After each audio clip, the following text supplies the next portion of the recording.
Voilà, salam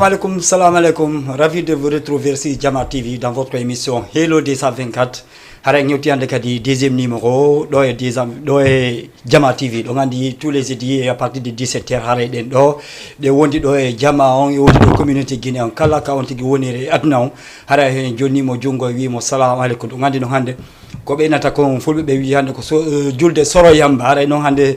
adna fop surtout fotno hara hande lanka amen pita ila ngocho to minge joy kecho ko wano parce que disketu laba kunon takondo après nyawta e makko hare non kala wono be mojinde cerebe woni be kolobanto be woni be ha mbao fas mbao tio ampel partout au Sénégal ha woni be kadi diaspora hare be salmini amare ko émission mon Hello 224 à la présentation mawdo mela hare non mi accay la wondi do invité be dido mi acca be présento hande non hare ina gorko jonnete nge wada parité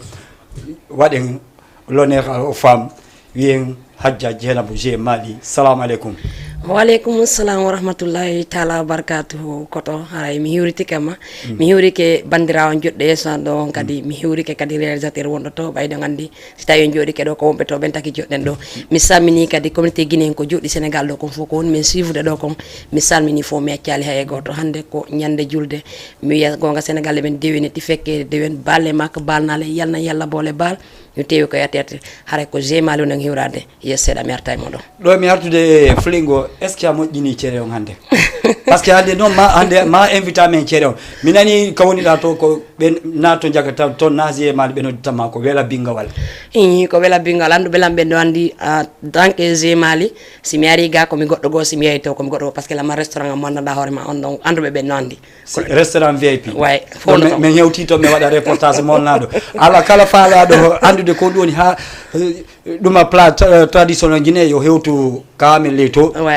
restaurant VIP wala hare don me hewta kum pay ko men do pay ko laba ko nantu ko ngide wa ko ya pay ko ya gadato mina mo tango tum assalamu alaikum flingo alaikum salam koto don nge janko mondo are ko flingo station biddo jullon don tigi don blaza ngon deja yi don andi me ngari Jama TV do wollugol non ko sabba e ko heda joni go me nataw mi jonte tout temps ko tan ko yeso en yewta ko luttiko d'accord be ni non mawdo meda ko neddo hawjudo ko na hande kala mardo fi burbe TGV on hawjude ara non so jogitaaki me lumite da gadato Zemali ara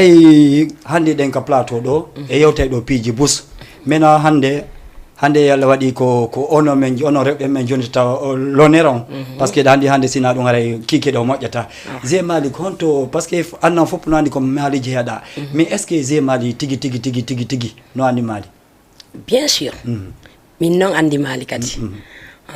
voilà lang andi mali très bien na wi gol tun ko mali mi jeya hatta don se yadi mali kila ka mali fuddi ha ka mali hakki mi do andi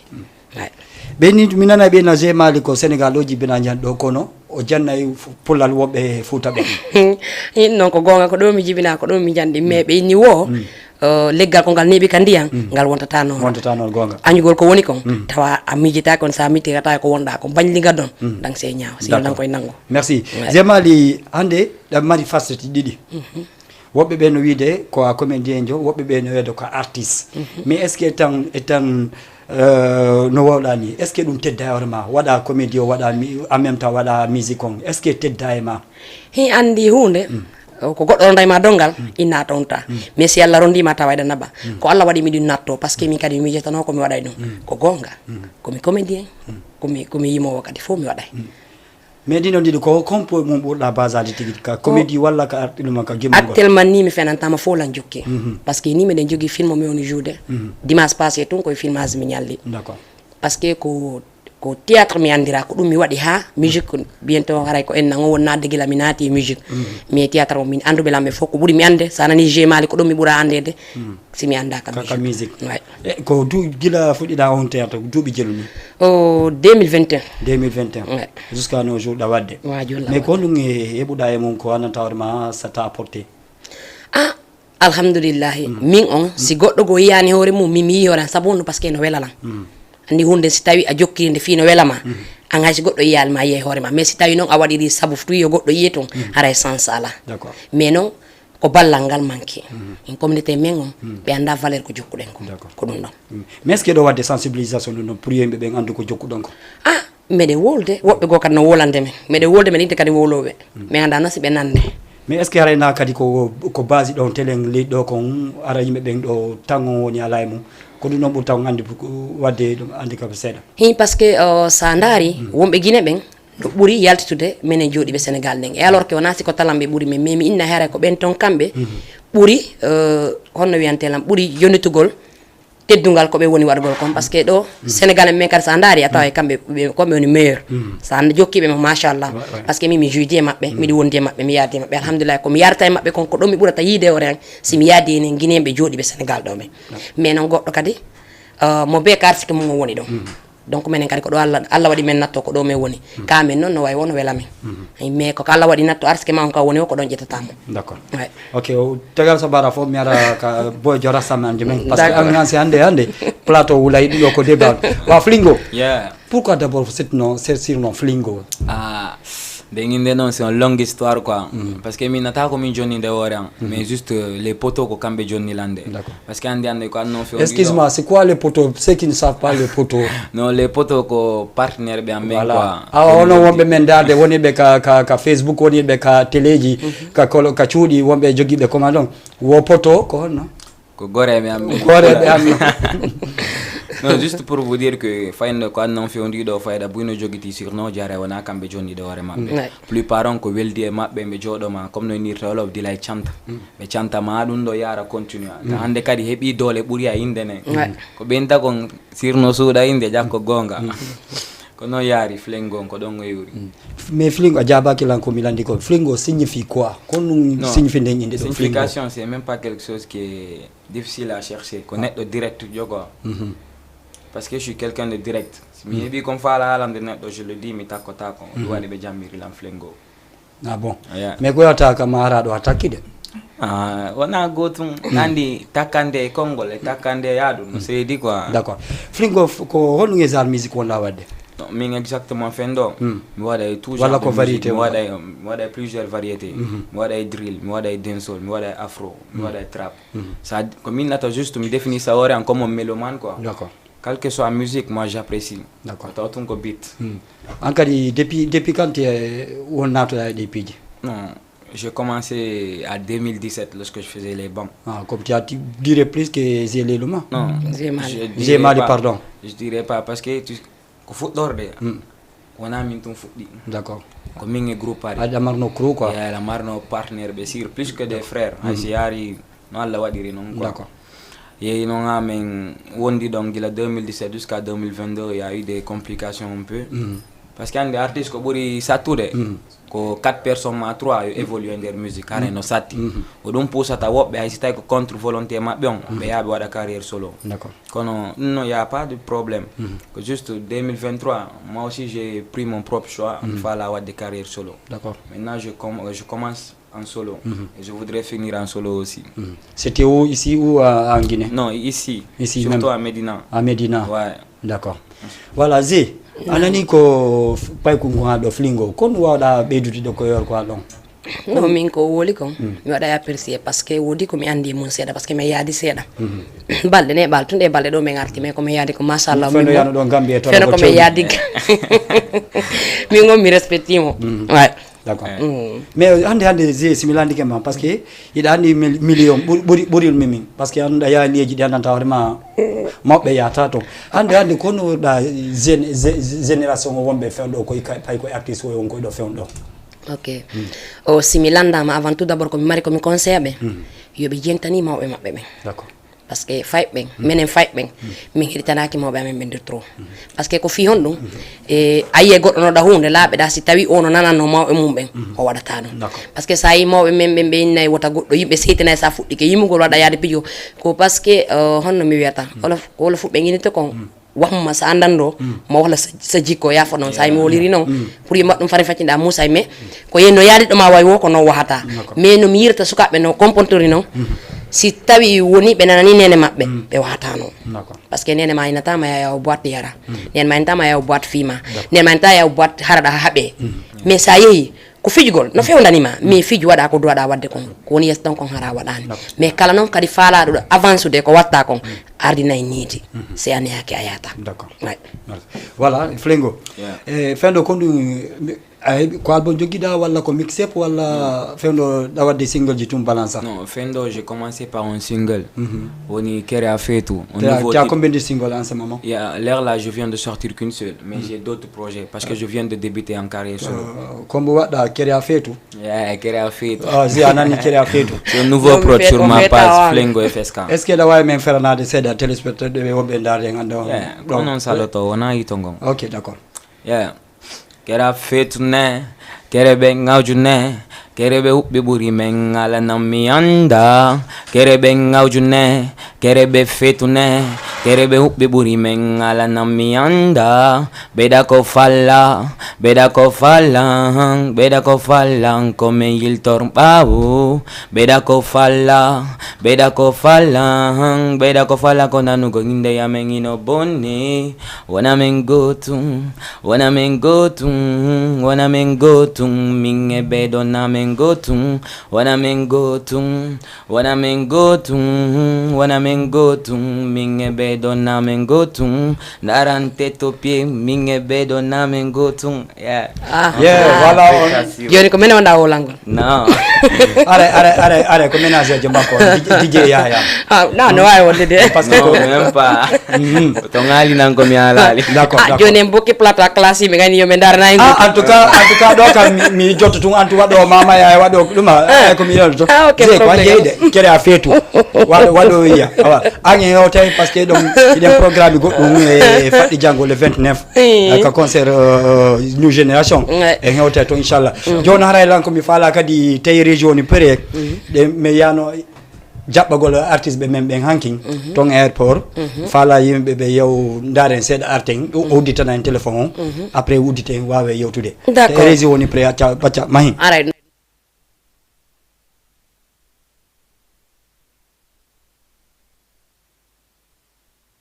assalamu aleykum chers téléspectateurs ɓe Jama TV haray on fof ɗon salmina ɗon hiwra inde mon e yettore mon min inna on hannde min hewti ɗo ko aéroport international Dias sen ini noon aéroport international Dias hakkille men nde yahay e ɓe artiste ɓe ɗo ɗiɗo ɓe arande ɓen goɗɗon no wiye DJ Arafan goɗɗon kadi no wiye Ousmane Paykun ɗon andi hari hiɗen satini concert jano waɗowo ɗo e Dakar Sénégal innen plus particulièrement ton e centre culturel Douta Seck lan andi noon haray fof no jooɗi no habbi artiste ɓe men ɓen si ɓuri ɗo seeɗa e yahanayɓe ko Jama TV wawon darude en direct onon e Jama TV e artiste ɓe men ɓeɗo ɗiɗo hewtuɓe ɗo e Dakar Sénégal neɓata bientôt hara ɓe hewti ka aéroport nder ga are jokkollan joni si ɓe yaltitu yahanen ɓe artiste ɓe habbinoɗen ɓe hewti en direct ɗo ka Jama TV donc en hewtay joni kadi jaɓɓoɗen ɓe wawen ɓe jonnude interview mo be maɓɓe wola miijo mum en hewtiri si tawi ɓe hewti e jaam donc ko artiste ɓe kadi ɓe anditinɗa ce sont des artistes internationaux qui nous vient de la Guinée voilà c'est pour cela so hi Jama TV tun kayde porɗo ande ko waɗugol faaleji mum ɗi donc avec la structure nouvelle génération accompagné de grand Amadou Badiar donc koni yarata voilà téléspectateur ɓe Jama TV kono mi wonno wolirande noon enen e artiste ɓe men international wano Ousmane Paykun e DJ Arafan haray en hewti ɗo ɓe cippike ɗo joni ko aéroport nane ko noon mi wolirani on haray ko saɗi mabɓe ko tooli d' abord aren fuɗɗoren taw Ousmane Paykun wawi mo inde bienvenue ici au Dakar Sénégal en plus Ousmane Paykun min landoma arrivé ma on hewtande ma nden hande ɗo e Dakar Sénégal si tawi a hewti e jaam mi hewti e jaam alhamdulillah mi hewti e jaam donc Ousmane Paykun hande a yi carrément la structure nouvelle génération ɓe wawi addude Ousmane Paykun e DJ Arafan ɗo e centre culturel Douta Seck d' abord min andi taw hande ko fewdiɗa ɗo a hiɗa wadde piiji ɗi annitinɗa a lagine foof ko kañum piiji ma ɗi ɓe woni sivude donc encore ɗum ɗon konɗum wattama yo taw la structure nouvelle génération wawatama addude ɗo e Dakar Sénégal le 29 ɗo e centre culturel Douta Seck bon haray komi wiyata taw la weltani fop la weltani famɓe am ɓen la weltani et au fait mi wawata situde quoi parce que et ça y est, il faut qu'il commune parce que il y a le travail et il y a la confiance aussi. Bien sûr. Donc la note de Kalifam de la FOP, ce samedi, centre culturel Kadouta Sek. Harami Ousmane Paye ko lang adori ko lan nata, lang adori ko weli tout mi adori au fait. Donc la une femme bien wata goto letu, wata goto tultu. Et samedi, inshallah le 29 juillet, Harami Ousmane Paye ko je suis déjà à Dakar. Awagazi on nani Ousmane Paye ko il est déjà à Dakar. Déjà menen ka téléphone jamen depuis men annonce Ousmane Paye ko e DJ Arfan hewtay. Chaque fois téléphone jamen din hare fan be no landade men ko honde tuma parce que fewndo ni menen déplacer be arbe do ben men andu carrément ko menen wawata arde do wawen hebude buttu si tawi no jama hay wonno do baaw to ngon fo iwtiri no baaw hay enen e watano yaltude ka caméra ji do donc en parlant des fans hande da mari fans be moƴƴa Dakar Sénégal lo sikumi da andi n'est-ce pas donc fans be ma ben hande a typique Sénégal ay ni tu es là à Dakar Sénégal donc ko honnum maranda fans be ben comme surprise andi non bay min ni surprise déjà ko surprise mais mi faala ya moddinambe seeɗa ko marandaɓe ko ala koɓe wawlali bawma Allah en mbara mayetano kene ala koɓe ɓarindaki bawma sonjelan bébé sonjelan séri sonjelan e ala juutinde boy e samedi donc les gars kono men woliranta on non le 29 hare enen ɗo fof mi lawayde o samedi wonɗo arde ɗo en fop ɗon e centre culturel Douta Seck simi iwi noon ka junngo an ñaamo mi aray ko junngo an nane ay on nani ka wona bare fof ñamminte ka awa di jar fan men accitama taw hiroɗa fanɓe ɓen Yo Sénégal, bonsoir, bonjour, on est là, on est prêt, meden ardi eko umata saja noppi kala wiɗo ina ko nouvelle génération wi ko woni arde waɗugol ñande ɓe wi waɗay ɗum ko le 29 juillet samedi on ɗo arde ɗo o samedi joni wiyen tun o samedi ɗo par ce que o 29 no ɗuuɗi woɓɓe ko 29 an mari aroɓe toon go mais Didier Fan andi min an déjà taw min ko jouata kon no welala déjà mi landotoma hunde wotere en cas de hande fewno koye ndungu wonde si ndiyan saji langande waɗa e concert come on minen koye ndungu men koye leydi am men ekkitima mo ka donc e inne fansiɓe ɓen hay siɗa an saƴay are fiyon num par ce que concert lang andi hunde wotere Europe si concert no wadde abbotum mi ara e ma ko Europe concert si no wadde ko si ndiyan ɗan saji si o wela donc onon fof min toroto yon déplace o aron Didier Fan ko ndu wiyata fanɓe ɓen ko honno kamɓe kadi ɓe préparanoto par ce que là si me ngima ti mi j'aurais mi ñami mo landino kala minen ok d'accord yoɓe heño sodugol tikeji maɓɓe ɗi parce que min grève ay joni min inna ñande jour o min ɓeydi prix kono non andi ko nun abbi waɗe sold out wolle men ke meɗen wallande on golle moƴƴude wolle men meɗen iwri kam men meɗen ngari ka men waɗugol golle men ko fi men info men andi seke si ɓenni artiste jo koni harayɗa wondi e ñomo ñamare andi min o artiste ko ɗum waɗi simo welanan donc DJ Arfan ko ɗum innata la structure nouvelle génération hande eyyi on andi ay goɗɗo no Amabourou Barranno waɗu confiance e telajo mum on ka simba ñowa ka andi ko wirtere donc sa yi min ari ɗo mi waɗi confiance e nouvelle génération koɓe suusi wadde kon buy suusal nande mene min fuɗɗa noddede de kono suusuɓe ɓen yaltinde komin wi kon ko ɓe donc souteneɓe soutenironɓe fiiɓe wakkilike fiiɓe suusi donc nouvelle génération on nanigoy nouvelle génération nawyetake ɗo so on ari on ala nawyude no ara ɗo andi aljanna kadi ko fiimo par ce que en gera woni piiji mais Didier Arfan hokku men seeɗa hina bare fo ñamminte goɗɗi si haari ko fiyoɗi ay joni alani ala koɓe haalali ka ɓe wi meɗen ɗuuɗi guite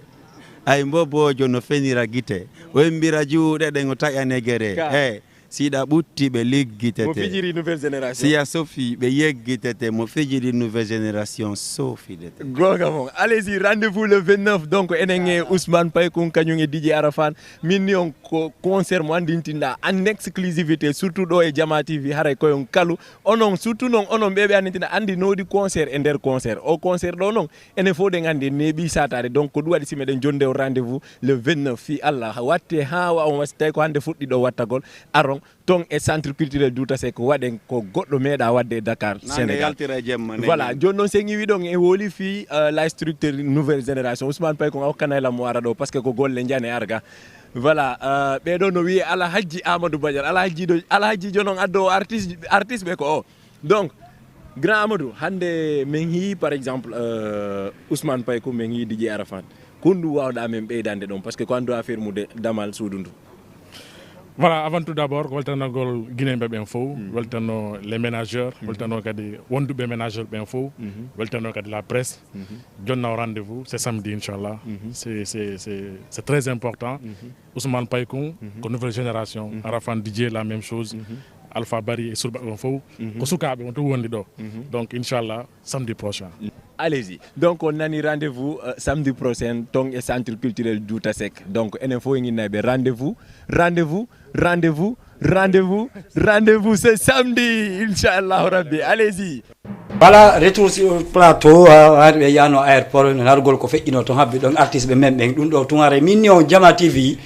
wawa di ateleji ko mi wi dum Jama TV wawa di ateleji kala sida fala andude ko laabi ko moddi ko Jama TV yarta voilà fala do dettu finkari a bola gasi mi yalta tudum ando minni wini Jama TV wawa di ateleji ko dum Jama TV tun ya sagat sigadi piji do ya wada reportage halla da jama ene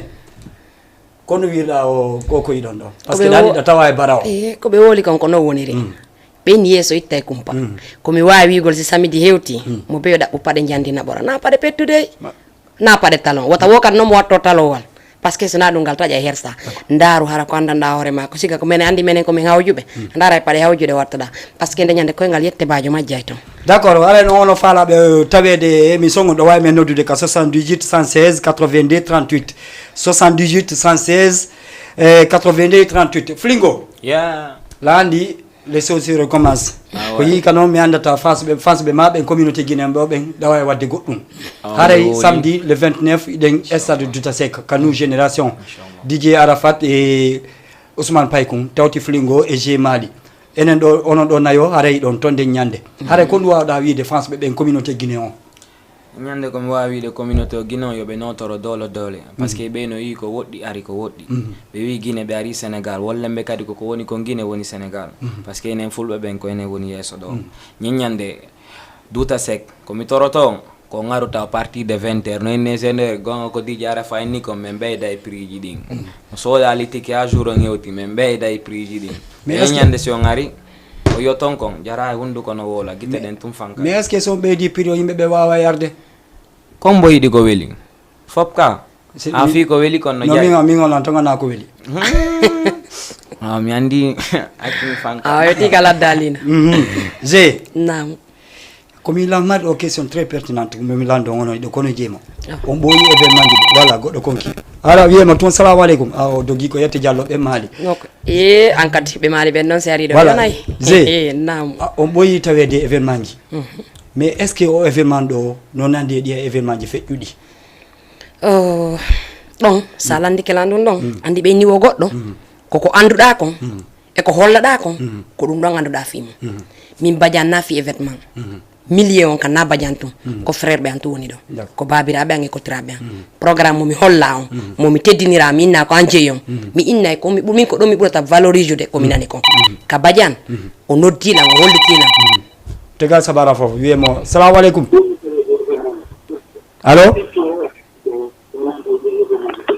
allo be mali ben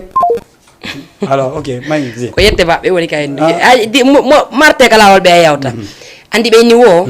yini e nandu e futindu wona goto ndaka d'accord allo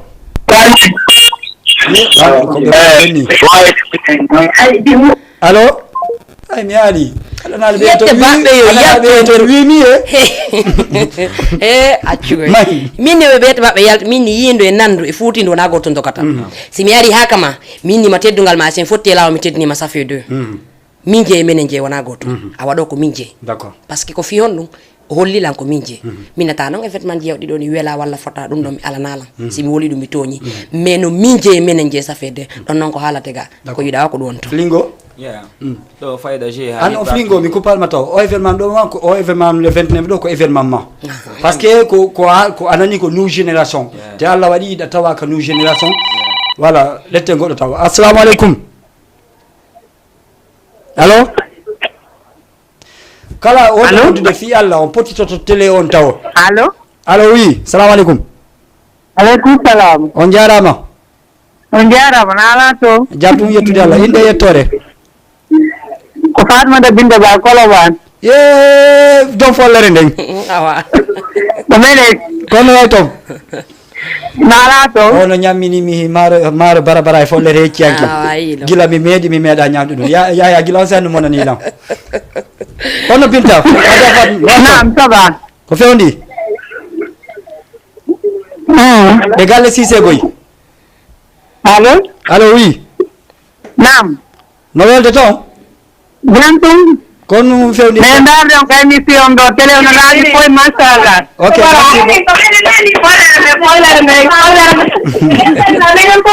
mbeɗa welti mais dara ga télé ono laaɗi koye ok on jarama ɓe darde ɓen aɗa tegana men ɗon miji koye foti koye Ousmane Paye ko d'accord awa jaraw peran pa Ousmane Paye kum Colobane ɓen ni si ɓe wi ko ɗum waɗete ɓe weltana voilà d'accord ok haɗa weltanoɗen Colobane andi mawɗo meela komo Colobane haɗa kadi ɓe hiwrikeɓe wonɓe Colobane ɓe fof wano Binta Mariama Aissatou Taibou e Acciama Salimia Falje Cissé ɓen fof kala wonɗo galle Cissé woni ɗo ton haɗa hiwrike mo voilà halla wiide nanen ko nous génération organisé o événement ɗo Allah waɗi a tawama ka génération voilà ɗetten goɗɗo kadi allo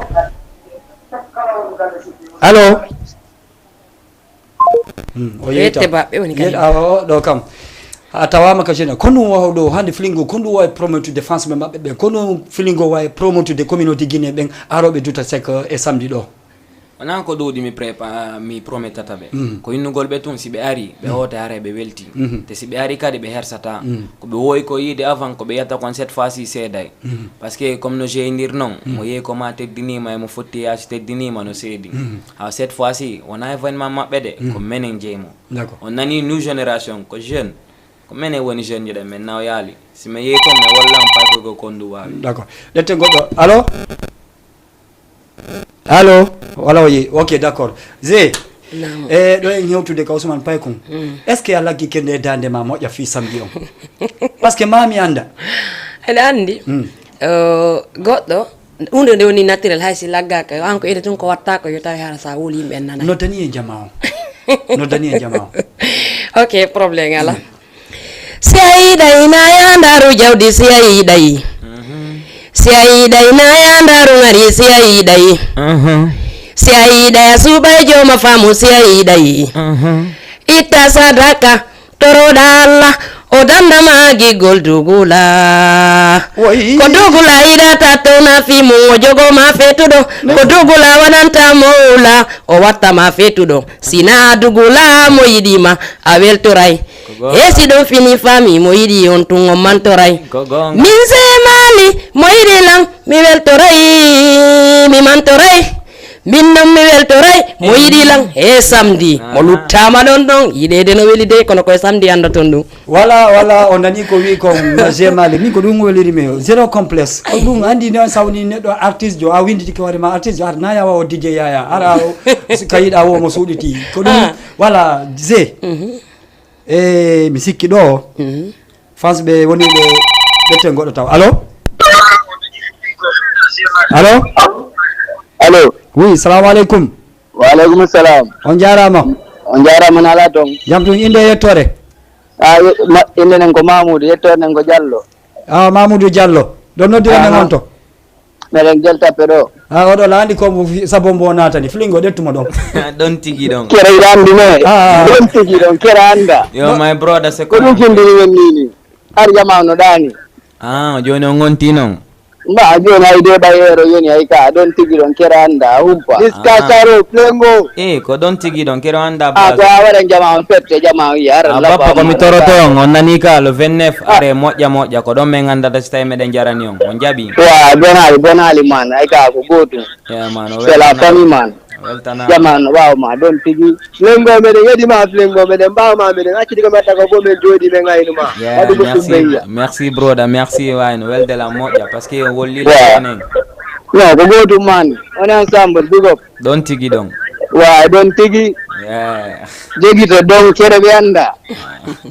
ok d'accord merci Mamoudou Diallo kanko weldiɓe flingoɓe haray ɓe weltanama kamɓe kadi haray koyo waɗu tun koyo noddu ka 78 116 90 38 wawa yewtude Zé Mali wawa yewtude e flingo Zé Mali est ce que hande o ɗi événement ji wonɗi wadde ka saare ɗo est ce que hande promoteur ɓen no heɓude no yiide hoore mum e événement ji ɗin ɗon kadi par ce que mari yewtide ɗum hakkude artiste ɓe ɓen deuxiéme question hakkude artiste ɓe ɓen e promoteur ɓen ɗon woni hakkude maɓɓe fewda par ce que mi sikki tum awa ƴetti allo oui salamu aleykum allo allo oui on jarama salamu aleykum aleykum salam maa ngi lay nuyu Dijé dila maa ngi lay nuyu sama doom ndey yoo xam ne foo nekk dinaa la fa fekk loolu laa fixe borom si Kambaaw waaw gis nga yow da nga baax ñu dëkk ci benn quartier bi yaa ma dëgg nga nekk une jeune fille boo nga xamante ne li ma la gën a bëggee du rek sa jëmm wallaahi parce que da ngay soutenir sa yaay merci waaw man su ma gisee une femme boo xam ne elle est battante elle est vraiment battante merci waaw loo xam nga bi ñu dëkkee ñun yàggul bu ma tee 1 an ci la yam mais man ak moom dañoo yem jikko bu ñu xëyee suba teel dañuy daw uti lu ñu am mu ñaanu ñu sàcc ñu taxawaalu wu ñu billaahi yow la rek mu nekk nit ku baax nit ku am diine nit ku fonk ay waajuram nit ku respecté ay doomam surtout kon nag ma koy ñaanal nag yoon bi mu jum yàlla na ci yàlla teg loxo yéen tamit seen site bi seen télé bi yàlla na bokk ci site yi ñëpp di suivre ci bàkki Mouhamed allahumma amiin allahumma di nuyu sa beneen invité bi xaw ma ndax dégg na olof xaw ma dégg na kay dégg na waaw kay yéen tamit di leen félicité di leen encouragé di leen wax ne la y a pas mal de Sénégalais dañ leen a bëgg cohabitation bi entre ñun ak yéen dafa am solo d'accord te dañ ko war a gën a rataxal war nañ tuddante ay doom war nañ demalante war na nekk ay tour de famille pourquoi pas parce que c'est l'Afrique qui gagne c'est l'Afrique qui gagne le problème c'est pas Guinée c'est pas Mali le problème c'est man xamuma la mais yàlla na ñëpp am mentalité bu nga yor amin amin amin te man tam xamuma la de mais bëgg naa nga jàppama am jabar séeréer maane vraiment kontaan naa yàlla na la yàlla fay borongol jàmm bu moomee leen ni yéene si yow laa koy sàccee kon xam nga ne nee nañ tax nee nañ sa dëkkandoo mooy wàlle xam naa benn côté gi yaa ma wàlle merci xam naa na sonn ngeen parce que géwél ngeen nekkal noonu moo ma jàngal di moom géwél la di yaa ngi bilaay ñëpp la sonal yow koñ ba ñëw rek déedéet boo bokkul de boo bokku ci dafa ñëw rek bokk sonal paa yi sonal maire yaa ngi wax de bi mu ko invité dafa ñëw dak jotee ak directeur télé bi instant bi directeur bi jënaaw sutural ko kii ne sutura bokk sutural ko mais kontaan naa maa leen di bàyyi maa leen di jarama merci dinaa abonné dinaa partagé merci beaucoup loolu la ñu bëgg soutenance merci de courage ok allez voilà merci moom tamit mu ngi dëkk fii ba Sicap Mbao sama dëkkandoo bu baax Kinde Mané waa Sicap Mbao waa Fora wax dëgg fa ne yàlla man moom xam naa ne ñoo ma gën parce que bu ñu ma xawle woon sama jikko doole ma tee waaye waa Sicap Mbao man ak yéen pick-up rek maa leen bëgg maa leen def fii maa leen tippoo maa leen lonko yéen ak man du yomb yéen ñi seetaan man émission bi moo ko de moom mii moo ko moom moo dirige émission bi min naa moon dirige de émission o hannde ko Zé maa ɗon dirige de par ce que ko ñamakalajo mi invité ɗo hannde voilà Zé hannde kadi voilà ay assalamu aleykum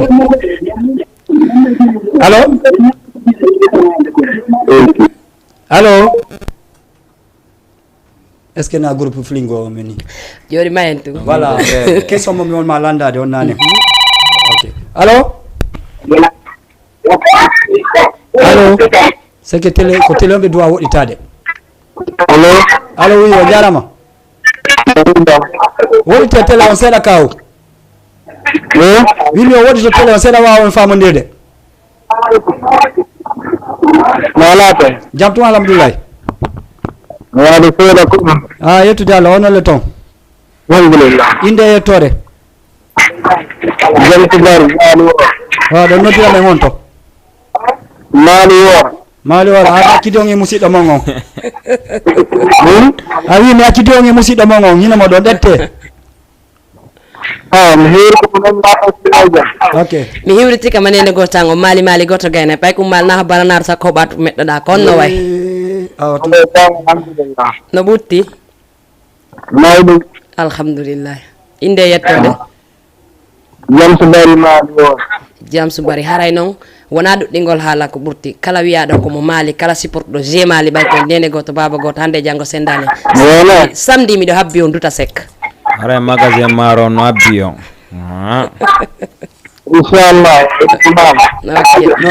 kanko déjà o parce que sa nani nene gandu ko inde ɓeyato ko menen on ok d'accord weltano nden ɗeɗo tawaɓe woɓɓe ɗo haala tun ko yon insiste kadi naton ha insiste ɗon naton yewton e flingo yewton e gemali waɗon to 78 116 82 38 haray ko ɗum g haray la wiide nanen entre les promoteurs et les artistes ça va pas entre eux donc question ji ɗin ko noon ndi ɗo noon jeeyi mais hiɗa andi o mimi innay o andi ɓenni a wawata arde hanki ko adima wonno wawma min ko mi wawi innugol ko kamɓe duwa dargol hakkude mabɓe par ce que minen ko kamɓe wawatamen ko kamɓe wawata min fewjangol na minen wawataɓe min fewjana men kam mi wawi fewjude ɗon ko feere kamɓe ko ɓewa fewjude ɗon ko feere mais min ko on ɗum woni mi yihani allo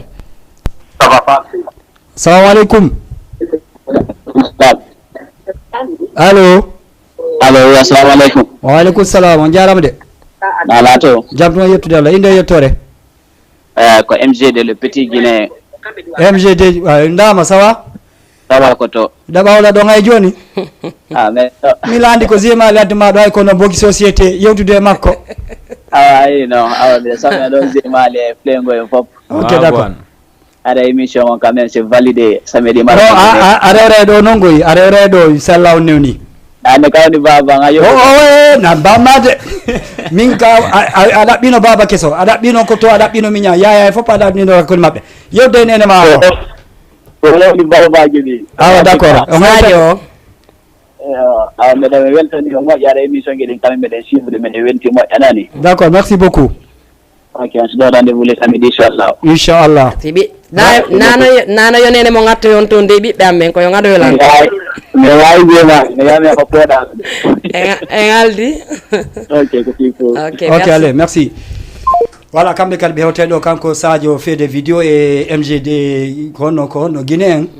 faljitela noon voilà ok mayi gawnoɗen noon are ngokken ɗo clip Ousmane Paykou d'accord ɗon ko kamɓe duwa yiddugol yetta par ce que ko honɗum woni min komi yi komi wawali famude ko honno ɓe fof en fof ko hunde wotere en fof ko hunde wotere nden ɗaɓɓude jour goto ɓeyaɗo événement ji tati nayyi ko honno ɓe watta ko honno ɗo wawata wonirde mais pourquoi ka kamɓe ɓe wawata yidde hakkude mabɓe a jabaki question komi landi ko awa les promoteurs et les artistes ça ne va pas entre eux ko on question mi landima non min o mbako mo wala hakkude ngala min ngala probléme de non sérieux min ngala probléme parce que ɗani ko feewno woni probléme o andi probléme o kontu haalu ko ɗuma ko télé on ɗo andi min ɗo gonga wiya laaɓa e posle min ngala ko mi woli haalugol voilà laaɓa ɗani ko feewni mi wala haalugol e fuyi oɗo mi ara e makko joni addanteɓe ɗo addo rondoyto ɗo contenaire France adda hara heɓata e paasi koyeɓe ɗumanno mi ara e makko joni mahi laaɓ yo laɓɓin hiɗa andi min ko ɗum mi promoteur wonɓe ɗo ɓen artiste ɓe jooɗi ɓe Sénégal ɗo men koɓe respecta ko menen o woni ɓe teddina mais est ce que naw noon tegui ɗum ɗon e hoore mo non men tega hoore men hiɗa andi ɗum ɗon ko noon tegui ɗum ɗo hoore mo ta ya winna ko menen tegui hoore men d'accord mayi hiɗa andi ko fi hon ɗum ɓeyni ko hakkiɗo ma damal hollatama suudu d'accord ɗo ya ɓe tani en on ɗon allo oui ando wi ko julɗo ɗon tigui ɗon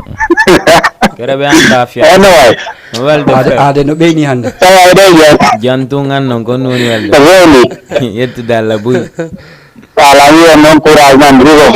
ko minen ɓuuri o weltanade are ɗon sabba kadi jour ji avec dor mali goto gaynayi ko fendi to kono woyiri noon ɗum andirɗa noon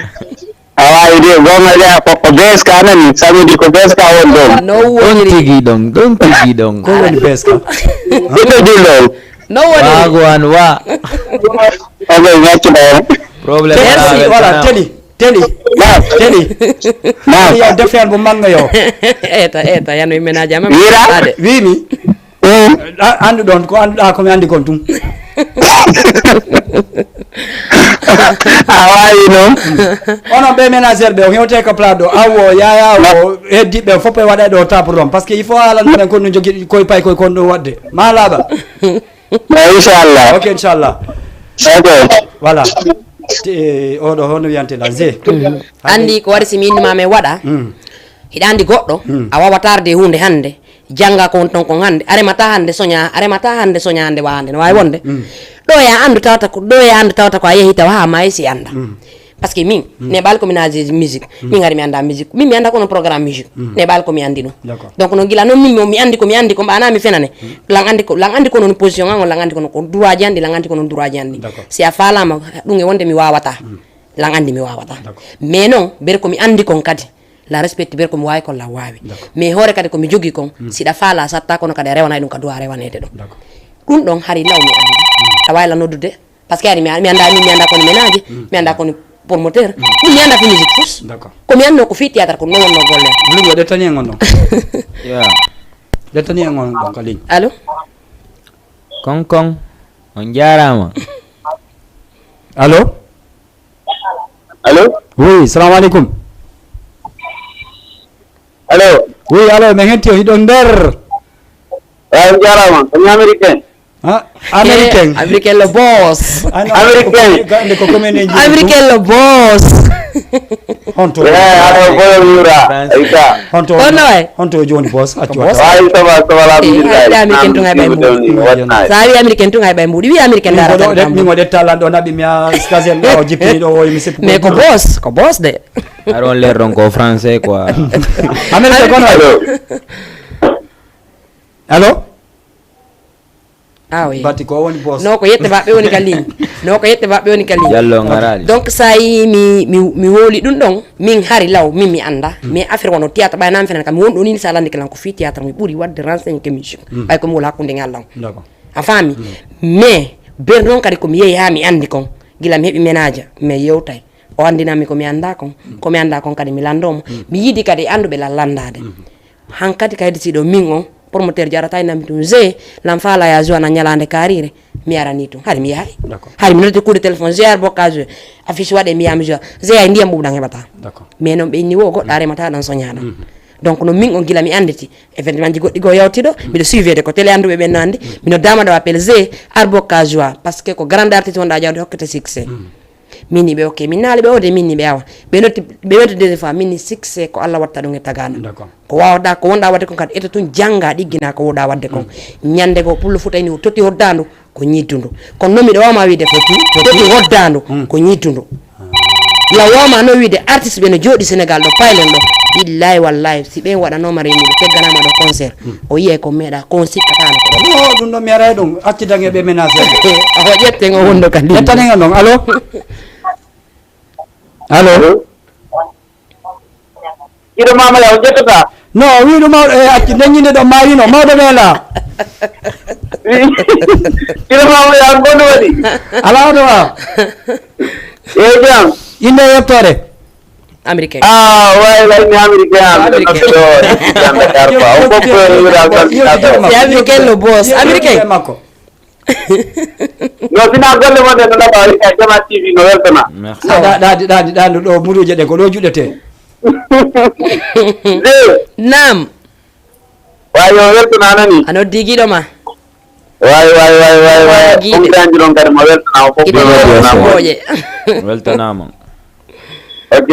merci grand haray no yimɗino awa minen kadi min hirti kama vraiment a weltanama koye gotum koye goto gueɗe mama ya zéro moƴƴi ene ɗe paɗe ɗe wonoɗa hulɓinirde poccol ɗa joguiɗa e joni komin eyi ɗum no wonɗi ay kala watti kon komin kadi d'accord inchallah yoga joppile to non hello desal ko fi fop rewray ɗo ade inchallah ko ala mi ala exception fop rewray ɗo e commission ɗo inchallah d'accord kono ɗa aray mi ngabbi d'accord koto wirde salmina ɗon kanko kadi on ɗon hay sa salminalimo ande mingi makko ɓe merci ok allez ok merci voilà gacca gie fofa seeɗa voilà oɗo Vlingo anani ko gie mali haalɗo kom mi sikki an depuis 2021 mais est ce que ɗi difficulté ji ɗi artiste ɓe won wulitade fewɗo promoteur ɓe ɓen kolɓe wadde tawna ɓe événement ji ya artiste ɓe ya rewdo jagañaji dongal adda woɓɓe ɓe gara ha ka damal ronka natude woɓɓe adda wano 40 personnes 50 personnes naata ronka fijude hara ɓe ɗumannike est ce que ɗum ɗo meeɗima heɓude e ko honno préparera ɗum ɗo ɗin piiji ɗon kadi non ɗum noon min nata si meeɗi lawedde kala wonɗo wadde musique Dakar ɗo ɗum ɗo waɗimo parce que on vit tous la même chose quoi. Mais min juste mi sisata quoi parce que ko anduɗoma yawima non ko haala laaɓu ka min ko minata e prometteur on partie maɓɓe ɓe sikkare ɓay ko mene wondi min ɓe wata organise ude heewa kamɓe ko ɗum ara ɓe jogiti ko hakkille maɓɓe kono ara ɓe anda wona no woniri ɓe andi artiste feccere ara ɗum ɗo iwa ɓe guinara ɗo ko minen ebbinanta ɓe par ce que si mi yaali heewata concert ji ɓuyno ɗo mi yaalli minen andi on no sakkitori kono si ɓe respecte men tun ɓe jonna men estima men on hay so tawi ɓe yoɓata men mais le respect ça faut tout te de une chose kadi kamɓe déjà ko ɓe yata ɓe ɗetto e artiste guine ɓe adda on est pas contre meɗe welti moƴƴa parce que ɗum noon kadi ko wollugol la volonté d'essayer mais minen kadi komin faala joni ko idée mi jonnata mi jijata goto kamɓe kadi no ɓe on ɗettire noon artiste guine adda ɓe ɗo yo ɓe Conakry ma Guinée ɓe invita men iwɓe Sénégal ɗo ɓe ɗetta men Sénégal men naɓe men to min ko noon mi faala mais est ce que ɓe tone on mbaɗa ɗon si ɓe faala tum ɓe townay mo itti artijo Guinée addimo Sénégal wona ittugol mo Sénégal naɓata Guinée sattata simo faala d' accord ɗette gon ɗon taw allo oui salamu aleykum allo jarama ça va no martude télé on mo batti télé on ok d' accord voilà mi acca fofo ɗo seeɗa haray yiltoɗen ka rési to ɓe addanen ɗon vidéo clip goto Ousmane Paykoum mi acca invité ɓe am ɓen fofa seeɗa arten ɗo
Voilà, Ousmane Paykoum, pour le rendez-vous, c'est samedi le 29 juillet au stade centre maison de centre animé wotino ka ngesa to voilà centre culturel Douta Seck haray Ousmane Paykoum Arafan DJ haray ɓe noddite ton e Jemali e Flingo laadi no ɓe ɗiɗo mi sikki koɓe watta ko o handi ko ɗum mi jeeji o feela onon wonɓe arde iwoɓe Pikine iwoɓe Mbao wata sabu Ousmane Paykoum addi on wasa ko are wallito ɗon ɓe par ce que menen ko ɓe ɗon mantoto hande si goɗɗum waɗi ka saare ɗo pam ɗo e Ousmane Paykoum Arafa iwde Conakry ko ɓe faboto men si min heeɓi ɗo ko haaju dennabo ko kamɓe arata si min heeɓi ɗo peeɗa ko kamɓe arata waɗa décoration moƴƴina piijini fof wallito men awa haray soutene artiste ɓe wonɓe ɗo ɓe mi jeeji on fi Allah voilà haray anani ko Paykoum ko wi ɗo kono est ce que anga tawa kaka addoɓe kaaƴe menen ɗo mom anduɓe men fof no andi men si mi yeehi min addora e buy arena seeɗa ya an e promoteur ɓen kon ɗo woni on ko liggogol fi Allah walla ko kase ko min numa kon tun ko début ko anduɗoma yayima Flingo répond à ma question an e promoteur ɓen kon ɗum wondi on ko kase wondi on walla ko argo joie fi Allah wata lolno mana jango réponde après ɗum ɗon non ko ammi landi eka na ko satti ko Flingo jonna kono mi jaɓantomo fi Allah ala to fi Allah kaka juulirde yo fi Allah kaka juulirde ɗon on na fi Allah kaka juulirde anga ɓo yeeya tappali kantel Sénégal o woye ɗum andade par ce que korta janggo konko Allah andi de tay adoma ba ya fi jambe fi Allah wi fi Allah wa bo min juste comme toroto manager jidin ma prometteur jidin parce que kambe ndebe yana be gine be yo baybe goy mbudi labudi caché labudo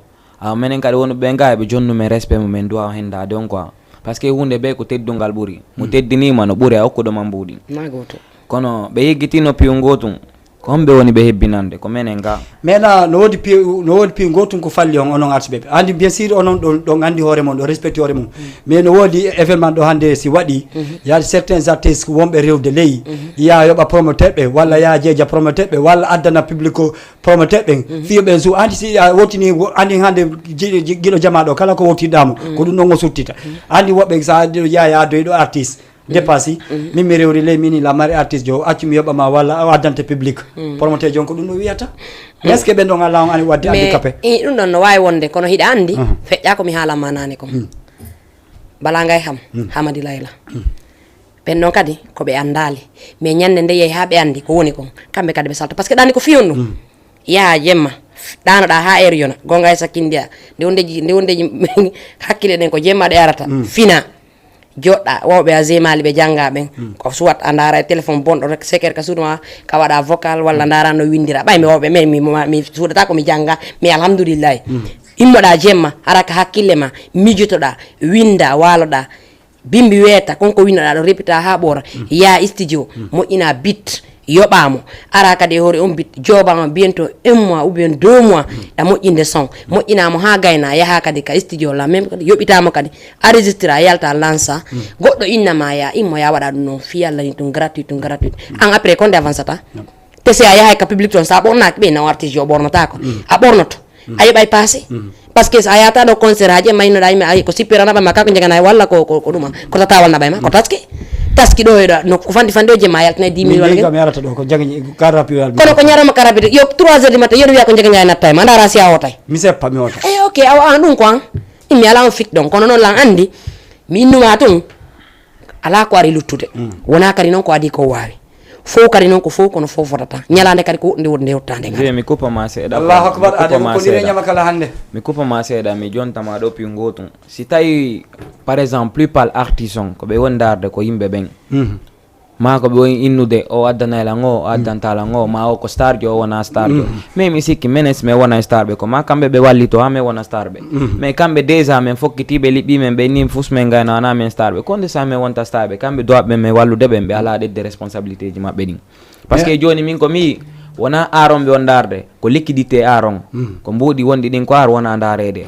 normalement ko aron be do andare parce que ko e der dum be woni gollude kono joni chacun suit son intérêt personnel mais do est ce que do pour yobe respecto mo wata lumbutede ciangol gol yara gada to wada ko suka wonnobe do be ngoti ben parce que wonnobe do be kadi ko no wonno utiliser de ay be lumbitoyi on si hande alhamdulillah be wade tourner partout dans le monde kono mi sikki ko ando da do ta yo noggugo andeda andita ko wonada don taw ko wonda don taw se andama don ara ay bi lawol quoi parce que sa fokkito ay silangol no banki andutudo ma ton inne ko do rewata kono sa fokkiti ko andaka mis do ay ande ton sattay mais est ce que don décide hande sans gol lié lumbita kala ton yo alla di 6 hay ko jour goto anna lam fo wala on tigi ndaron so yitailan do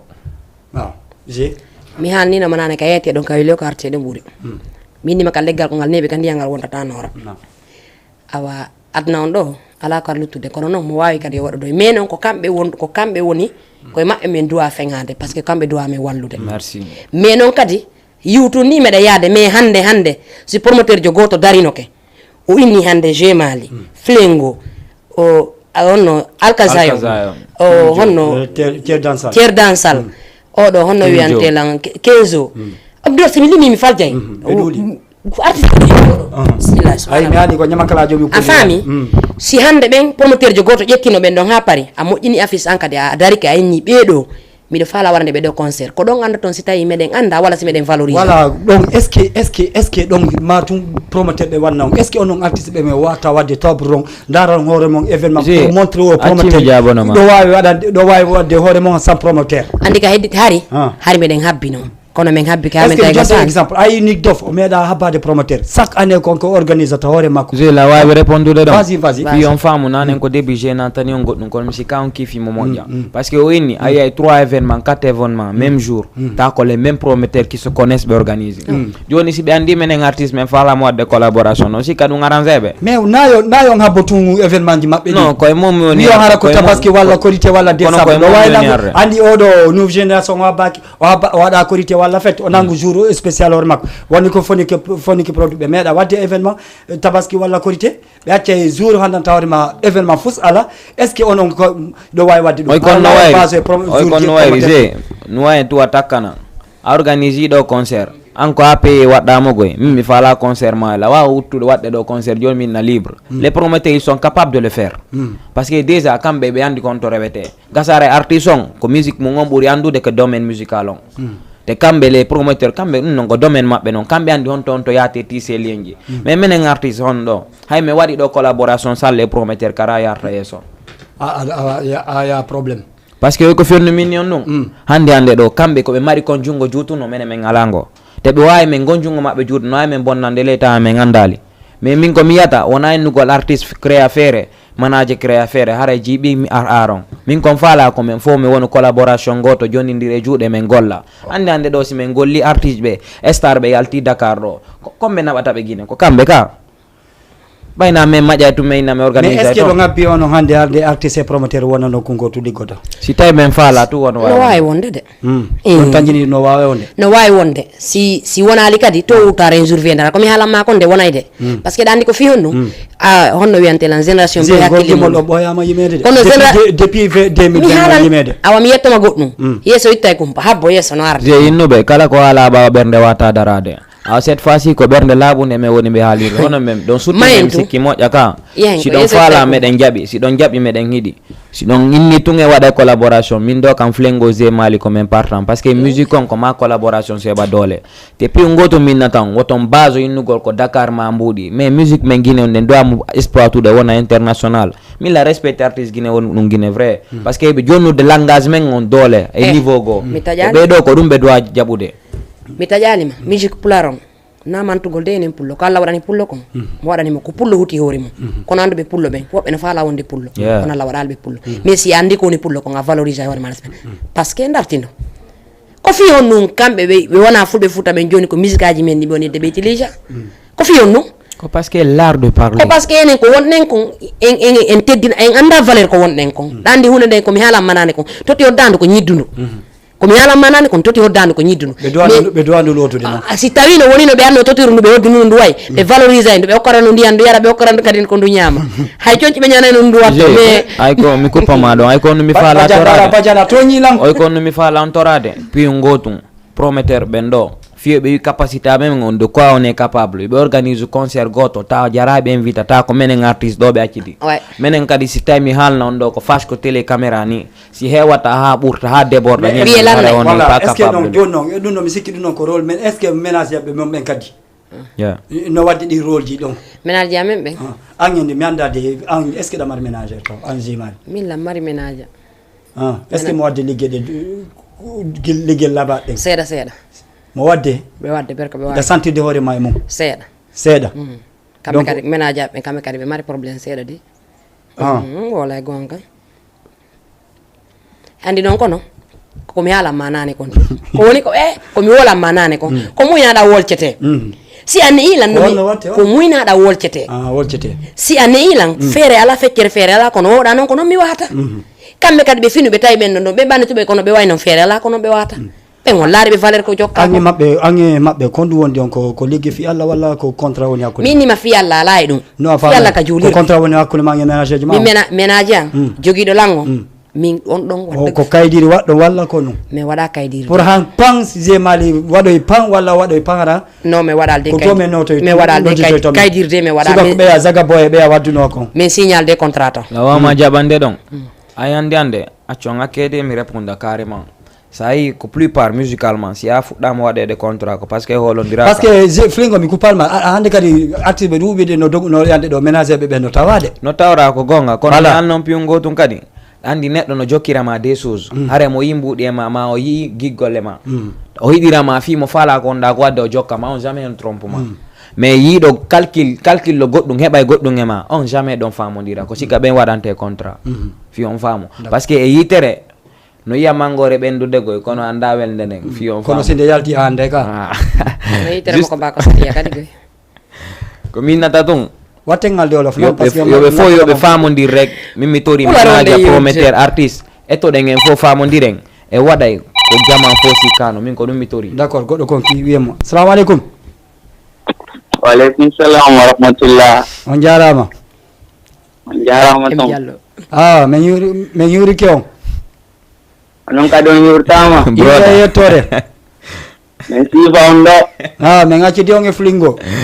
petit kono la yuroɗon ɓe invité ɓe men ɗon lengo station e mali yo petit alkazayon kono gadduma ɗo wata maleran tum s'il te plaît jako ɓiɗɗo kamiron kandugo komo nda haalde fi mungoy min ko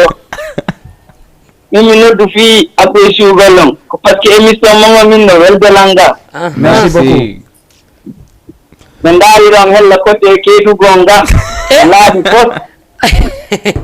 ɓiɗɗango joni o yaha wayanta ko ɗum no hulɓini de ana ko onno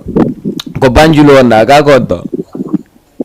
non ko hella binjona gami woniri donc landi kadi ga ko juste yaala gollon franchement émission on no waɗi ɗum ɗo kadi no ɓurta kadi naɓirgol culture men on enen beruɓe wonɓe sénégal ɗo yeeso merci beaucoup on faami ɗo e wawa kadi débatugol piiɗi ko tawata hakkunde men ga hara no suuɗa yewten fino famotiren par ce que andi promoteur ɓe ɓen e artiste ɓe ɓen e manager ɓen ɓen fof ko hunde wotere noon donc artiste wata yaade ɓaawo manager wata yaade ɓaawo artiste promoteur ka la même chose mais comme nane mi nani comme plengo no haala ɗa o landike mo si tawi carrément ko fi Allah ɓe woni ko woni ɓe naɓirde ko concert ma ɗum ko te ko kase wondi ɓe landi essentiel donc neɗɗo mo wettuduɗa e mo wadduɗa piiji gono tan wata arugol innama carrément kanko faala ya tawe haaju makko taloɗa par ce que hiɗa andi on ɗon ko onon on donc mais sa ndaari kadi affaire question par rapport musique on ɗum noon mi hoolaki haray si tawi fi Allah hara ino nder ton ko par ce que andi dal plengo ko waɗowo musique je ko waɗowo musique no gasa kamɓe kadi finalement ko ɗon ɓe reeni ko ɗon ɓe heɓata piiwo gono ton ko ɓe yaltinira sonji ko ɓe waɗira liddi maɗum jariyoy artiste kala ko noon donc kala arɗo inni carrément no faala invitugol artiste jomum événement makko yo andu carrément ɗon fi Allah watama sugol ɗon nda waɗira gikke ɗum no nono hara kon anni dat inna no min mon ko jara hakkunde men waɗa mais kamɓe kadi ɓe duwa nda sugol ɓe anda carrément ɗum ɗo oɗo artiste ko ɗum ɗo reeni ko ɗum ɗo wawi yaltugolle mum donc déplacugol artiste ɓe guinne yoɓa ɓe question ko waɗi prix maɓɓe artiste ɓe beruɓe wonɓe Dakar ga min mi haalnayon goɗɗum mi haalta inde goto inde goto mi haalta nder ɗo mais lan andi mi woɓɓe yeeyi ni lan ɗo tikeji fiyo mi jour e concert lan andi ɗum ɗon ɓenila mi yeeyay sans prévente c'était en 2018 comme ça 2018-2019 ko ɓe ɗinnila mi yeeyanaɓe sans prévente mi yaha mi joue e concert ma fiyo mi wawi joude ɗum kadi le j'avais pas hésité mi yowno mi yeeyi par ce que famɓe ɓen andi ɗum noon ko Allah watta e neɗɗo yimɓe ɓen yiɗima goto wata ittugol ɗum ɗon ɓen hiɗiɓe maɓɓen hay so ko 10 personnes ma 10 personnes woni ɓaawo ma ɓen noon sa nodditi ɓe nototoma a yoɓa ɓen noon fiyo ɓe yiɗe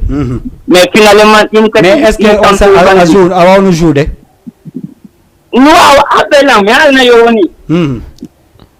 mi yeeyuno sans preuve de mi yeeyuno de e timmi tis kadi mi ari kadi mi inni on toji carrément timmi joni walla mi suwa ka podium grand théâtre après nandi fame rek andi benna ko am fami nde ñande mi arti pourtant fambe an wewi nder to ñande mi arti min ko gondi wonno yaltude ka gittan en tout cas fi wonno kamɓe ɓe waɗalnan ɗum ɗo mais finalement arti kadi andi ko ɗum ɓenta goɗɗo watta néglige goto paduna ɗo ɗum ko 2019 waɗi 2022 ɗo concert waɗi tiɗo la même personne o waɗɗono ɗum ko on kadi a tawata joni arte haynalan kaarijo lan faala ya aljoa nalan ka concert an min kan noon o yeggitino nandi ko min o waɗuno ko fiɗɗuno kon mais min ka mi haalannomo ko laaɓi ko par ce que andi ñawlan ko yoɓan min ka min ni carrément cette fois ci grand sono min mi besoin nino mi haalnanomo e kawon minnumo tun ñande goo mi arno fiya juinan a juinallan joni kan soholilan min ka joni ko ware komi faala kon ko ɗum waten famodirde a waɗay komi faala kon ka tabal ɗo ten famodira min aray concert ma on tigi bon réaction non non après o andi carrément ɗo hin kanko tigi o miijiti ko waɗino kon o arti kadi yan o milan carrément gonga ma peti mi tawi waw andi min hakkunde min e neɗɗo ma ɗum affaire musique waddalan e neɗɗo ma ɗum affaire mbuɗi musique waddalan e yimɓe ma affaire genre kala ko inte musique kono tawa nder to min ɗum waddalan e neɗɗo so tawi ɗum daari mi tawi waddayen mi daara solution no tawata ko wawen seedirgol hara goto monanaki o yafa andi ko ɓennata kon sa hutitama konti musique ma boosa ñande cartonuɗa gasa ko ɓe wuttirima ko ɓe hikkintama kadi yeeso na musique tunde goɗɗo kala ko jokkuɗa en tout cas finande wonɗa jangde to ɗigginande ka findare haalande ko jokkuɗa won enen ɓe wonɓe ko milieu ɗo woni artiste woni promoteur woni manager franchement enen ɗo eɗen duwa wonugol hunde wotere hunde wotere jamma on kadi acca envi ittugol ko ɗuma ɓe itta artiste ɓe guinen ɓe jinne ɓe ara ɓe waɗa ga kamɓe ɓe waɗa ɓe test artiste ɓe waɗa artiste o hedditi koye ko ga artiste invité on faami donc fof no dowa valoriser de nokku gotum la handi piiji boy ko feƴƴi e millier ɗo ñande goo kadi concert waɗuno ibama jot ɗo minen artiste ɓe ɓen ɓe ari tawi men fof men ko coulisse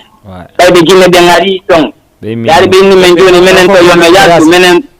womene yome yaltu ɓe to no heɓa no natira la manti on kadi jour ɗon mais pourtant fof ko aɗo wima wata haala fo par ce que ma ara kaɗo ma ɗo ko ma ara ɗo ko kono kadi 666 wona kankode 666 allo alkasayen 666 non wona zayo wonɗon haaldude e mumɓe wona alkasayo ni de ko 666 awa 666 a watta haalu fof ma ɗumano to a to laɓɓinen broda bayloteli no joni hadde wañodiren hoore jang on faami d'accord dikku min ko mi watta en haalande enen promoteur ɓe ɓen ɗo promoteur ɓe wonɓe ɗon ɓe milan bigopi promoteur wonɓe ɓen ɗo la respecti kadi ɓeɗu ɓe promoteur ɓe kadi wonɓe ɗo ɓe fof maɓɓe on faami wona o mais si hewti affaire cadre musical yoɓe andu ɗo ko cadre musical wona d'accord yo broda mi andama de kono ko Allah konko gonga laaɓu ka noon donc ɓe ara ɓe yewta kadi ɓe waɗa fino fa artiste fof ko artiste min wawa innude goto nini ça veut dire mi andaka nini on faami mais du coup kala artiste jo anduɗo hoore mum mi waway yaadugol maɗum mi waway nafidugol ko par ce que avant tout ko respect on sa heeɓi min no wawɗa wo sa jumtila respect an on e yaade broda an déjà haali gongaji ɗin fof wota bonnu a faami ka wala konko sorrat mais ko watta haalangol tun kadi jamanu ngu no mobilise de famɓe mum ɓen fi concert satiɗo on faɗɗi janggo ibama joɓɗo e nder médina donc haray lan handi kadi beru wonɓe ɓen heɗa gollen fof ni kala ko wontiri téléspectateur ɓe men men fof haray fof ino sabba par ce que nde hande wode kadi surprise kadi waɗuɗi nder ton d'accord merci beaucoup big up yourself on jarama ala yuuro on fof kadi d'accord voilà on ani intervention makko ko ndu wawɗo ɓeytude donc non ɗon mi jaɓay taw on e ron ko ɗo fuɗɗi par ce que brodan haaliɗo gonga sans prévente o andi piiji buy haalaka ɗo par ce que arno suuɗita arafa kadi haali sa deƴƴi ɓe liƴƴitete hatta men haala ko fiyoto men bonnawoɓe par ce que piiji buy feƴƴi gila 2018 2019 2020 ha ko wonɗen ɗo fen ɗo piiji gon wadde toon c'est illégal ara darna artijo do aɗo ƴawde e podium darnamo yaasi o yeeya tikeji mi sikki ɗum wona normal déjà taw humpanoɓe ɓen fotama ko dambugal kanko yeyataɓe tike ɓe naata sa ƴawi jama o sooƴa on ɗum déjà ɓe accima ko yaasi ɗa yeyde tike haɗa déjà ɓe cippini valeur ma ɓe minimisima te ɗum noon promoteur ɓe mi torotoɓe e manager ji ɗin wotto ɓe jaɓo siga ɗin piiji ɗon par ce que cippina artijo déjà ono min nayi si o waɗi ɗum noon ɗon tawra ko woni men ko liɓude kono no min woni trastaje ko yaasimi on yeyde tikeji voilà woni addanan ɗon ara fandije goto min arta mi waɗa dernier on mi waynto ɗumanno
Voilà l'émission musique l'essentiel est dit hein l'élément musique do mi fanno e wondo ha event kono do ngandi ko émission ko mesiraɗo ko amo be heure mum hara no wato jon rendez-vous à partir des 21 inchallah Ousmane Paykung e Arafat DJ Sero là avec DJ Bella hara e fobi o concentre wata on zappude yaro ngam do aka yaadi ko yon accitu télé on doga ɗon 21h aray Arafat DJ e Ousmane Paykung DJ Bella e ko plateau do min wata on zappu sakko nangon kaw do aka nangude ma ɗum ɗuma e ɓay ɗuma suusay téléji ɗi suusay goɗɗi ɗi no suusde ko ɗo laabi walla zehara kon wawɗa ɓeytude ɗo komi mari komi ɓeytanon par ce que o début o mi artu mi naati no wodi noon mi hiwrike nene an nene jara ɓayde gandi no ɓiɗɗo way wonne ko nene ko ɓiɗɗo heeɓi wo kadi ko nene mi weltano babe gam mi weltano kala wonɗo pullo Fouta wi o wimi e wimami no weltanma kono noon kadi sénégalais men haalipulaɓe ɓe wiyoɓe no mbaɗɗa wimi wimamen fof hono wela kam par ce que heɗon andi ko min e mon kono woni koreji am miɗo yiɗi on no fewi ƴettani en on allo allo allo no fewndina wala ça va alhamdulillah itti wuuɓi alhamdulillah ko mbo inde yettode ɗum ton émission o anano yahde lawol merci inde yettode ana paykullaɓe no woniri an hiɓiro ɗon je kadi ɗi doole je kadi hiwrtika ma hore doole na piiji ɗi no laɓan ko ano wonde kadi piiji merci ɗi piiji pajuno aɗa hiwro ɗon kadi garanjon la wimo big respect ɗon tigi ɗon a jontama respect ma on broda alkazayon noon kadi ara mi andama kono la hiwroma noon toto wonanima kadi moƴƴa vrai non aɗa weltanama jaajef paykullaɓe merci ɗon tigi ɗon paykollaɓe minen ko paykoye mawɓe pita minen ko paykoye laɓe min kadi haray wonnoɓe lan sifude ɓen fof haali pular ɓe miɗon andi kono woni korédian sa wiyama jeenaba ko jeenaba fora wonata mi salmini on no fewi korédian kala futankejo wonɗo toon kala mannajo kala walannajo kala jasarnajo zemal wima no mbaɗɗa haɗa selli mi hiwri kon no fewi kono woni min komi woni onon saabu mo mi wawa yahude mi wawata horade simi yani on komi korotoɗo taw ɗon andi on ko leɓama wona ko fewi mi salmini sikamba fo meccali hay goto haray min gon ko wawmi wiide yimɓe ɓen e samedi ta goto tultu wota goto sato sakko tulta par ce que piiji kesi goɗɗi goo kadi no toon ɓe ñiwo goɗɗo si a heɓali gaño a wawata kono noon kadi sa ɗuɗali yiɓɓe a gaynata kono noon kadi aduna on hande wonamo kala yadete wonamo kala sowdete wonamo kala kadi halfinte ko woni o ɗum noon fof koko woni arde koko mi fewji min zemali fewjani on a reto mi holla on ko honno wawata gasirde samedi welay min momɓe mi yurotoɓe déjà dandi ko togji ɗin fop surtout togji ɗin ko dépôt togji ɗin médina watti ɗon kadi gangsta rasta lova on fop mo ñeñande le 29 on ɗo arde ɗo inchallah meɗen invité on ardon doole wallon men ɗo wawi men notade meɗen andi noon kadi star ɓe goo no adda ɗo dj paykun e dj arafa e ousmane paykun are fi maɓɓe kono yetto yeggudu kadi ko fiyame woni on addude haala kam may are fi maɓɓe wato yiggutu noon kadi ko fi maɓɓe wonɗon arde haɗay ko ɗum won toon min kadi noon mi wawata yiwde ɗo mi ronka weltanade ɓe dongol tuma meelaɓen par ce que sa nani hande mawɗo meela ko par ce que ko pita ko jibinade pita haray mi hiwri ke musidal dongol tuma ngal fop fuɗɗori fatmata nodduɗo binta nodduɗo nanen bobo hunkum voilà mi hiwri ke fop mi accale goto par ce que simini haalay ɗo miɗuma noon to mi falje mi hiwro kadi wa koloban fop mi hiwro kadi wonɓe liggade ɗo ɓen kamédia ɗo ɓe fop dj bella e billy boy asi haray ko jon kontu ɗum joguite ka joguite ɗo ɗon télé o no fokkiti ka handantowrema darnatamo mi hiwro kadi région guiɗo jama haray mi hiwri ko foof mi hiwro dj yaya haray kan kadi o prépare noon haray dj yaya comme kanko e mbomi wattamo ɗo kanko e ley salinere maɓe waɗa ɗo promoteur ménager accu an hakke mi yeggiti woɓɓe ko a neniraɓe am de care nene sadu bari bantingel an hiwroɓe moƴƴa weltanoɓe hittele ɗon kadi nena jara hawa daka ɗo hiwro e moƴƴa par ce que sa nani flengol an jooɗi ɗo ko allah e nene sinano nene ara mi ala ɗo mi toronoɓe bon rétablissement nene jara allah o dikku e jam mi ɓeyda ɗon kadi diawo grand dakar tondos d'or mon ami mon frère ara mi hiwri kema moƴƴa noon mi hiwro patus male mi hiwro siradio mi hiwro équipe mobile tv on fop asi en sofia en hamidou en gaccat goto kala wawno rewnoɗo kam jama tv ɗo haray mi salminimo haray no min ni on yaya e le miro maɓe waɗa ɗo jakkalo kam iɗi promoteur ménager ɗum ɗo mi accata ɗum ɗum ɗo mi accata ɗum ɗo ɓe aray ɗo kamɓe ɗiɗo waɗanalan ko derbiɓe dowa wadde Hamidou Siradio Male ko derbiɓe dowa wadde artiste kon promoteur restez connectés l'émission continue le programme continue sur Jama TV je vous donne DJ Bella vous donne rendez-vous à partir de 21h avec ses invités Arafa DJ Ousmane Paykun donc à retrouver jeudi prochain même heure même endroit sur Jama TV Don't tigi